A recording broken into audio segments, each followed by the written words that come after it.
you particularly came under criticism throughout the evolution of this show as it became more and more about Kurt and about you. And there were some people saying that this is becoming the Chris Colfer show. But I think that the writers and the viewers themselves felt that that was a natural place for the show to go, because I'm not sure it was in Orion's mind when he started writing this show that the role of Kurt would become so large. And, of course, shows evolve. They take on their own energy and their own momentum.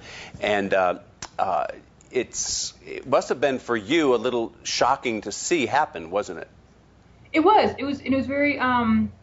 There's a lot of pressure on it because, I mean, in the pilot, Kurt had, I think, 3 lines to say, and then suddenly here comes season 2, and you know, the core storylines are centered around him. But again, that was a very, very difficult time for the country, because how many kids were killing themselves because, you know, they're in environments where it was not okay to be gay.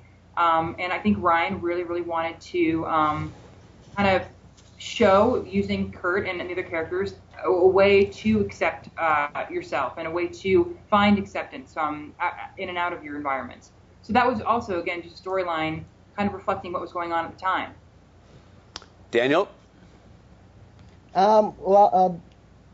Glee takes place in such a heightened high school world, musical, and everyone's singing and dancing. But I was wondering, you know, how would you say the show has compared to your own personal experience? Has your own, you know, life experience in high school maybe influenced your work as Kurt? Well, for me, I've always been a part of performing arts, so it doesn't seem that heightened to me because in any kind of performing arts academy, there's always someone breaking out into song in the middle hallway. There's not a huge, you know, produced, orchestrated track behind them, but they are breaking out into song. So it really kind of, I think, really reflects that world. I mean, my high school experience was different. I was not hurt by any means. I was not into fashion. I went to a very different high school. I went to a high school where being white was the minority. I went to a high school that was very, very rough for other reasons than the ones that are shown on Glee. But I'd say experience-wise and kind of what Kurt witnessed and what Kurt went through, I can relate. Twitter questions are coming in about 500 a second here. Quite a few of them are about people loving how your hair looks, by the way. That gets a big thumbs up. This is, oh, I don't want to brag. I was going to say this is bedhead, but never mind. Bedhead, well, a lot of people want to know if that's your bedroom you're sitting in right there. Those perverts. Yes. I'm just reading what's on the Twitter wire, Chris. Yeah, I probably shouldn't have done it in my bedroom, but yeah, here, yeah. I'm in my bedroom. I'm not in a hotel room this time, and I don't have a cold. I'm glad that I'm with you, and I'm not sick, and I'm in my own home sweet home. The last time we spoke, you were in a hotel room, and there was a tour bus thing that you guys were on concert tour and out at the curb, and you were rushing out, but it was great to see you in action and how you juggle all that and how you managed to get the press interviews in, but you got your suitcase packed while we were talking, and you went out the door and you made that bus even though it was honking at the curb. Yeah, that was insane. And I don't know if I told you this, but I actually had a major sinus infection too at the time when I gave that last interview. Oh, wow. So you're on hiatus now.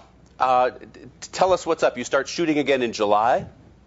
Yes, start shooting again in mid-July, I believe. But until then, I'm working on a sequel to my book that comes out in July. So I'm going on a big book tour this July, which I'm excited about. What's the book?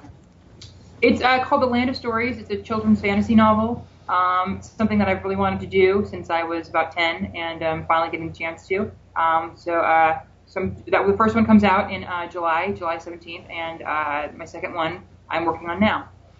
Excellent. Wow. A lot of the Twitter questions are coming in. How similar are you and Kurt as people? I don't know.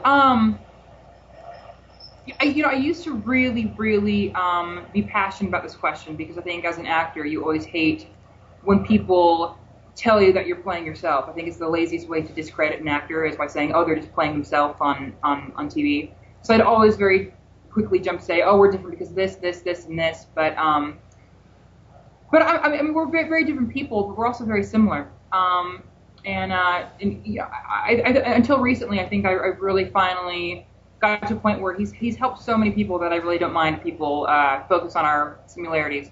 I don't know. He's very into fashion. He's kind of snooty. I'm kind of just vulnerable and not snooty and nerd. Yeah, you once said that Kurt has a better than you attitude, but is insecure inside. You still stand by that? Okay. Absolutely, because I think certainly when we're ever doing a scene, the first thing I think about when Kurt walks into a room is how am I better than these people? You know. And I'm not like that at all. I'm just like, how can I get these people to like me? Daniel.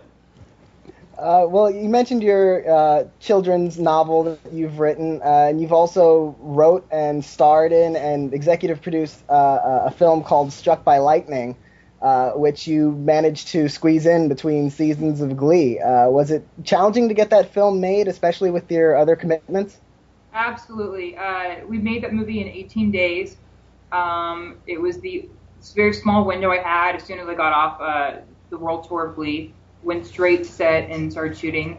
And it was insane because while I was on tour, I was writing a book while trying to plan / cast a movie. So I'm not sure if I've ever mentally recovered from that period. Ryan Murphy told me last week, he said that when he set out to create the show, the idea was always to pick a core group of people, let's say 6 to 8, and follow them in their dreams and see where it takes them. Now, he said then one day, he said, I walked in the choir room and saw 18 people, and he said, I had a story out of control, all these characters.